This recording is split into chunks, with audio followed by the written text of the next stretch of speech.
स्वामी विवेकानंद जी ने कहा कि जिंदगी का रास्ता बना बनाया नहीं मिलता है, स्वयं को बनाना पड़ता है और जिसने जैसा रास्ता बनाया उसे वैसी ही मंजिल मिलती है। स्वामी विवेकानंद जी ने सिर्फ बातें कही नहीं बल्कि उन पर चलकर दिखाया। यंगस्टर्स को आइडियोलॉजी नहीं दी बल्कि उनके लिए अपॉर्चुनिटीज के दरवाजे खुलवाए। एक बार की बात है, प्लेन में थे स्वामी जी, उनके साथ में जमशेद जी टाटा साहब जो थे वो अमेरिका जा रहे थे। स्वामी जी शिकागो जा रहे थे स्पीच देने के लिए और तब बातचीत हुई। जमशेद जी टाटा से पूछा स्वामी जी ने कि आप किस पर्पस से जा रहे हैं, उद्देश्य पूछा। जमशेद जी टाटा ने कहा कि मैं बिजनेस आइडियाज को लेकर के वहां जा रहा हूं, डिस्कस करने के लिए जा रहा हूं। तब स्वामी विवेकानंद जी ने कहा कि क्यों ना आप इंडिया में एक स्टील फैक्ट्री की स्थापना करें, क्यों ना आप इंडिया में इंस्टीट्यूट ऑफ साइंस जैसी कोई बड़ी संस्था खोलें। और जब वापस आए जमशेद जी टाटा तो जमशेद जी टाटा साहब ने इंडियन इंस्टीट्यूट ऑफ साइंस की स्थापना की। ये सारा जो कुछ हुआ उसके पीछे का क्रेडिट स्वामी विवेकानंद जी के बड़े आइडियाज को, बड़ी जो सोच है उसको जाता है, क्योंकि उन्होंने युवाओं के बारे में सोचा कि युवाओं को नया रास्ता मिले, हमारे देश के युवा भी बाकी देशों के साथ साथ डेवलप करें। स्वामी विवेकानंद जी जो कि युवाओं के लिए आदर्श हैं, जो कि हर उम्र के व्यक्ति के लिए आदर्श हैं, जो जीवन जीने की राह दिखाते हैं। उनका जन्म 1863 में हुआ 12 जनवरी को कोलकाता में। उनके पिताजी का नाम विश्वनाथ दत्त जी था, माताजी का नाम भुवनेश्वरी देवी जी था। स्वामी विवेकानंद जी संन्यास धारण करने से पहले जो उनका नाम था वो था नरेंद्र नाथ दत्त। उनके गुरुजी का नाम स्वामी रामकृष्ण परमहंस जी था। ये सारी बातें आपको मालूम है, लेकिन शायद वो 5 कहानियां मालूम ना हो जो जीवन जीने का रास्ता दिखाती हैं। स्वागत है आपका, आप देख रहे हैं लर्निंग सीरीज सीखोगे नहीं तो जीतोगे कैसे। मेरा नाम है आरजे कार्तिक। आइए शुरू करते हैं 5 वो अनटोल्ड स्टोरीज। सीखने वाली पहली बात, पहली कहानी आपको सुनाता हूं जो समझाएगी कि जीवन में भाव सबसे महत्वपूर्ण है। स्वामी विवेकानंद जी को एक राजा ने अपने महल में बुलाया और उनसे एक सवाल किया कि आप लोग ये मूर्ति पूजा क्यों करते हो, मिट्टी की, पीतल की, पत्थर की मूर्ति की पूजा क्यों करते हो? मैं इसमें नहीं मानता, ये सिर्फ एक पदार्थ है, मिट्टी है, पीतल है, पत्थर है, इसमें क्या आपको दिखता है? वो जो राजा साहब बैठे थे उनके सिंहासन के पीछे एक व्यक्ति की तस्वीर लगी हुई थी। स्वामी जी की नजर उस पर पड़ी और उन्होंने पूछा कि ये तस्वीर किसकी है?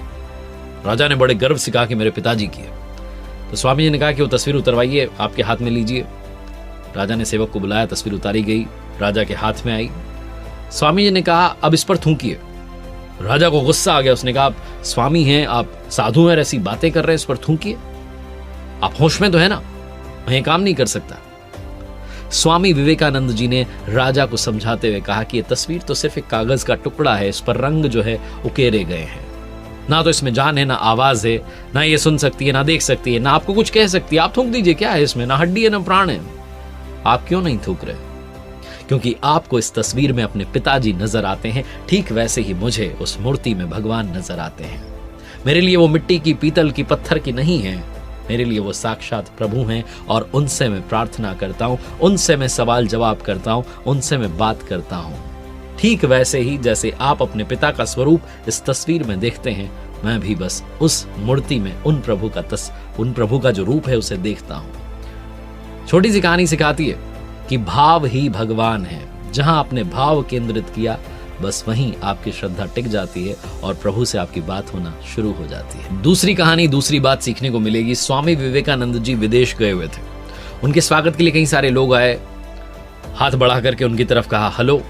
तो स्वामी जी ने दोनों हाथ जोड़ करके कहा नमस्ते। तो उनमें से कुछ लोगों को लगा कि शायद स्वामी जी को इंग्लिश नहीं आती है, तो उनमें से एक ने हिंदी में कहा कि कैसे हैं आप?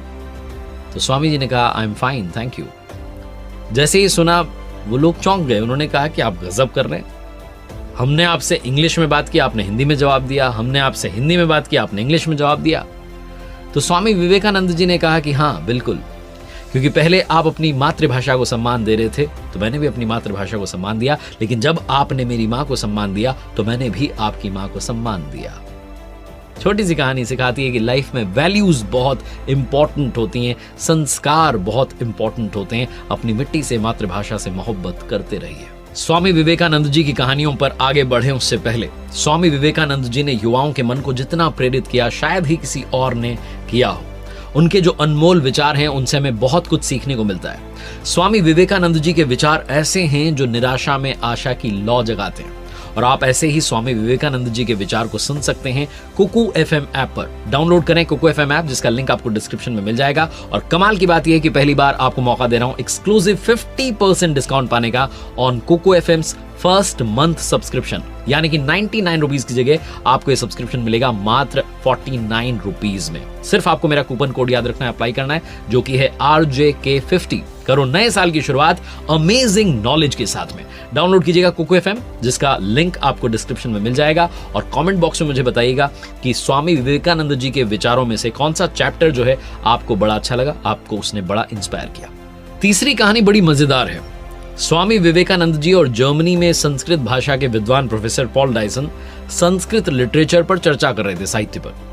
किसी रीजन से पॉल डायसन को बाहर जाना पड़ा घर से, तो वहां लिविंग रूम में जहां बैठे हुए थे वहां पर बड़ी सारी बुक्स रखी हुई थी। स्वामी जी ने एक बुक उठाई, कविताओं का संकलन था, पोइट्रीज का कलेक्शन था, उसे पढ़ने में बिजी हो गए। 200 पेजेस की वो बुक थी। स्वामी जी उसे पढ़ते रहे। पॉल डायसन कब आकर के बैठ गए उन्हें मालूम नहीं चला। प्रोफेसर डायसन को लगा कि स्वामी विवेकानंद जी मुझे इग्नोर कर रहे हैं, उन्हें अच्छा नहीं लगा। लेकिन ठीक है, वो इंतजार करते रहे। स्वामी जी ने बुक पूरी फिनिश की, उसके बाद में रखी, तो देखा कि सामने प्रोफेसर डायसन बैठे हुए हैं। तो स्वामी जी ने माफी मांगते हुए कहा कि माफ कीजिएगा, मुझे मालूम नहीं चला आप कब आए। तो प्रोफेसर डायसन को इस बात पर विश्वास नहीं होने लगा कि मेरा मजाक उड़ा रहे हैं। स्वामी जी को इस बात की भनक लग गई, समझ गए वो। तो उन्होंने कहा कि अरे मैं आपको बुक्स में से, आप लीजिए इस बुक को, मैं इसमें से कविताएं आपको सुना देता हूं, मैंने याद कर ली। तो प्रोफेसर और हंसने लगे, कहने लगे आप गजब कर रहे हैं, एक तो आपने इग्नोर कर दिया, फिर ऊपर से मजाक कर रहे हैं। 200 पेजेस की बुक है, 200 पन्नों की किताब 1 घंटे में कोई कैसे पढ़ सकता है। स्वामी विवेकानंद जी ने कहा कि बस यही तो खेल है, पावर ऑफ कंसंट्रेशन। आप समझिए, जीवन में एकाग्र चित्त होना बहुत जरूरी है। मैं सारा ध्यान किताब में ला करके पढ़ रहा था, इसलिए मुझे याद है। ये छोटी सी कहानी तीसरी बात सिखाती है कि जीवन में अगर आप एकाग्र चित्त नहीं हैं, तो चाहे जिस भी एक्टिविटी को आप कर रहे हैं, जिस भी काम को आप कर रहे हैं, घर का काम कर रहे हैं, बाहर का काम कर रहे हैं, अपना बिजनेस कर रहे हैं, पढ़ाई कर रहे हैं, परीक्षा की तैयारी कर रहे हैं, खेल रहे हैं, अगर आप उस मोमेंट में नहीं हैं, कंसंट्रेशन के साथ नहीं हैं, तो आप अपना 100% नहीं दे रहे हैं। और ना ही आपको एक्सपेक्टेशंस रखनी चाहिए कि मुझे 100% रिजल्ट मिलेगा। चौथी कहानी सिखाती है कि जीवन में असली खुशी क्या है। अमेरिका में स्वामी जी रुके हुए थे, अपने दौरे पर थे। जिस घर में रुके हुए थे वहां वापस आए अपनी स्पीच खत्म करने के बाद, लोगों से मिलने के बाद में। और स्वामी विवेकानंद जी की आदत थी कि वो अपना भोजन खुद ही बनाते थे। तो आकर के उन्होंने कुछ चपातियां अपने लिए सेकी, सब्जी तैयार की। वो भोजन के लिए बैठने वाले थे कि तभी कुछ बच्चे आ गए। बच्चों का आना जाना लगा रहता था स्वामी विवेकानंद जी के पास में, और बच्चे भूखे थे। उन्होंने कहा कि हमें भूख लगी है। तो स्वामी जी ने जितना अपना भोजन था सारा बांट दिया। उस घर के जो मालिक थे, जो लोग वहां रहते था, जो परिवार वहां रहता था, उन्होंने कहा कि स्वामी जी आपने क्या किया, आप तो आपके पास में कुछ भी नहीं, आप क्या खाएंगे, फिर से आपको बनाना पड़ेगा, क्योंकि आप हमारे हाथ का बनाओ तो खाएंगे नहीं। तो स्वामी जी ने कहा कि कौन सी बड़ी चिंता की बात है, रोटी जो है ये तो पेट की ज्वाला शांत करने वाली चीज है। इस पेट में ना गई तो उस पेट में चली गई। और वैसे भी जीवन में याद रखना, देने का जो आनंद होता है वो लेने के आनंद से काफी बड़ा होता है। खुशियां बांटने से मिलती हैं, सिर्फ ऐसे मांगने से नहीं मिलती है। इसलिए अगर आपको थोड़ा भी ज्यादा मिला है तो बांटना शुरू कीजिए। यही सिखाती है चौथी कहानी। और पांचवी कहानी जो सिखाती है कि जीवन में अपने चैलेंजेस को भी चैलेंज करना शुरू कीजिए। एक बार वाराणसी के मंदिर में स्वामी विवेकानंद जी निकल रहे थे, तभी उन्हें बहुत सारे बंदरों ने घेर लिया। बनारस के मंदिर से जब वो निकले तो स्वामी जी के हाथ में प्रसाद था। बंदर उनके पीछे पीछे भागने लगे, करीब आने लगे, उन्हें डराने लगे। स्वामी विवेकानंद जी वहां से घबरा करके दौड़ने लगे, भागने लगे। ये सारा जो सीन था, दृश्य था, एक बुजुर्ग सन्यासी देख रहे थे। और उन्होंने वहीं से आवाज लगाई अपने मंदिर से ही, कहा कि अरे भागो मत, रुको, डरो मत, सामना करो, सामना। जहां स्वामी विवेकानंद जी ने बात सुनी, ऐसा लगा कि उन्हें मार्गदर्शन मिल गया है।